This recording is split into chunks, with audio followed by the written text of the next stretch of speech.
Halo sahabat Istabi, KPK telah menetapkan Bupati Pekalongan Fadia Arafik sebagai tersangka setelah terjaring dalam operasi tangkap tangan atau OTT.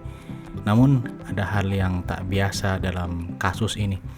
KPK melakukan OTT pada Senin hingga Selasa 2 hingga 3 Maret di Pekalongan dan Semarang. Setelah melakukan pemeriksaan, KPK menetapkan Fadia sebagai satu-satunya tersangka dalam OTT kali ini, meski ada 12 orang lain yang juga sempat diamankan saat OTT. Deputi Penindakan dan Eksekusi KPK, Asep Guntur Hidayat, mengatakan bahwa kasus ini berkaitan dengan perusahaan yang didirikan anak dan suami Fadia, yakni PT Raja Nusantara Berjaya. Fadia diduga menjadi penerima manfaat atau beneficial ownership dari perusahaan tersebut. Perusahaan itu juga berisi tim sukses Fadia. KPK menduga Fadia meminta perangkat di Pekalongan memenangkan perusahaan tersebut dalam pengadaan jasa outsourcing. KPK menyebut PT RNB mendapat proyek outsourcing di 17 perangkat daerah, 3 rumah sakit daerah, dan 1 kecamatan pada 2025. Asep mengatakan PT RNB mendapat 46 miliar dari kontrak dengan Pemkab Pekalongan sepanjang 2023 hingga 2026. Dalam berita lain disebutkan bahwa uang dengan jumlah setidaknya 46 miliar yang diterima oleh PT Raja Nusantara, perusahaan yang untuk suami dan anak Fadia, untuk menggarap sejumlah proyek di Pekalongan, disebut bisa untuk membangun ratusan rumah layak huni dan puluhan kilometer jalan. Awalnya itu sekitar 46 miliar yang merupakan transaksi ke perusahaan suami dan anak Fadia.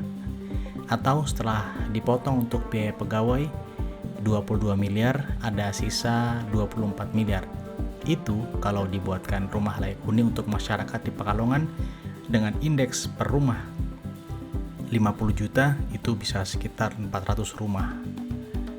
Ujar Deputi Penindakan dan Eksekusi KPK Asep Guntur Rahayu dalam jumpa pers di kantornya. Kalau dibikin jalan kabupaten yang biaya per kilometernya 250 juta itu sekitar 50 sampai 60 km, yang 24 miliar itu bayangkan digunakan untuk kepentingan masyarakat. KPK menetapkan Fadia sebagai tersangka kasus dugaan korupsi terkait pengadaan jasa outsourcing dan pengadaan lainnya tahun anggaran 2023 hingga 2026. Orang nomor 1 di Kabupaten Pekalongan itu kini menghuni rumah tahanan negara atau rutan KPK cabang Merah Putih untuk 20 hari pertama hingga 23 Maret 2026. Namun ada satu hal yang menarik, sahabat Istabi. Saat diperiksa, Fadia berdalih tidak paham hukum dan tata kelola birokrasi karena latar belakangnya sebagai musisi, bukan birokrat. Ia mengaku hanya menjalankan fungsi seremonial. Dalam keterangannya, pihak KPK menegaskan bahwa dalih tersebut bertentangan dengan prinsip hukum, mengingat Fadia telah menjabat sebagai bupati selama 2 periode.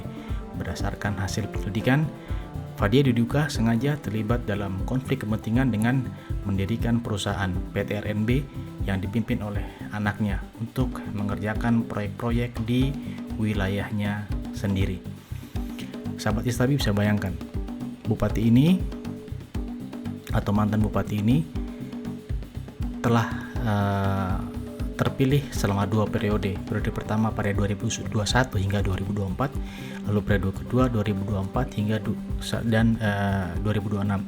Berarti kurang lebih dia sudah menjabat sekitar 5 tahun. Lalu kemudian ia berdalih bahwa ia tidak paham dengan birokrasi. Lalu selama 5 tahun ini apa yang dikerjakan oleh orang tersebut? KPK menjelaskan bahwa modus yang dilakukan Fadia lebih sulit dideteksi dibanding suap konvensional. Bukan menerima uang tunai secara langsung dari vendor, Fadia justru menggunakan perusahaannya sendiri untuk mengambil seluruh keuntungan proyek. Hal ini tidak hanya mematikan kesempatan pengusaha lokal lain, tetapi juga menyulitkan pengawasan karena uang langsung masuk ke rekening perusahaan sebelum dialihkan menjadi aset seperti properti dan kendaraan.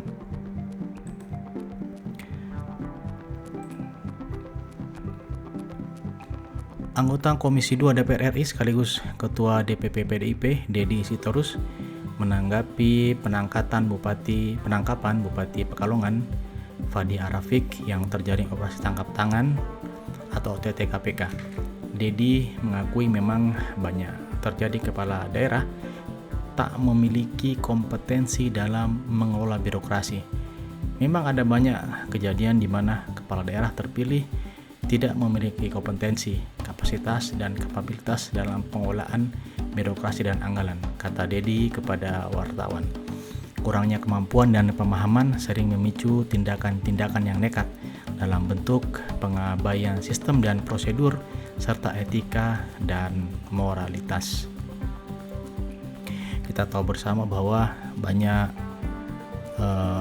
kepala-kepala daerah mulai dari bupati hingga gubernur yang terpilih bukan karena kompetensi dan kapabilitasnya, tapi karena dia populer di mata masyarakat.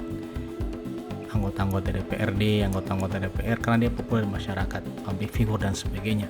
Bukan berarti kita memandang bahwa public figure tidak punya kompetensi dalam bidang pemerintahan, tetapi memang banyak dari mereka yang tidak memiliki kapasitas tersebut, sehingga ketika ditangkap, ketika terjaring seperti ini, jawabannya adalah saya tidak paham.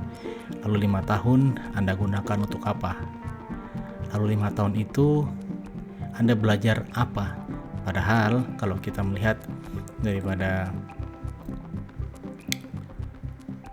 biografinya,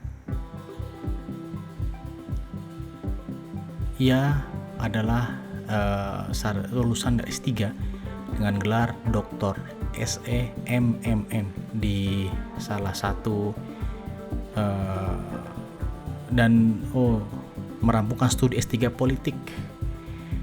Studi S3 politik, maka sangat tidak masuk akal kalau kemudian ia mengatakan bahwa ia tidak paham dengan birokrasi, karena mulai dari S1 manajemen, kemudian S2-nya adalah manajemen juga, dan S3-nya di jurusan politik di salah satu universitas di Semarang. Kalau dia tidak paham, maka itu adalah omong kosong belaka, dalih, alibi yang sangat-sangat tidak masuk akal. Kecuali memang mulai dari skripsi, tesis, dan juga disertasinya bukan dia ngerjain, alias dibikinkan oleh joki.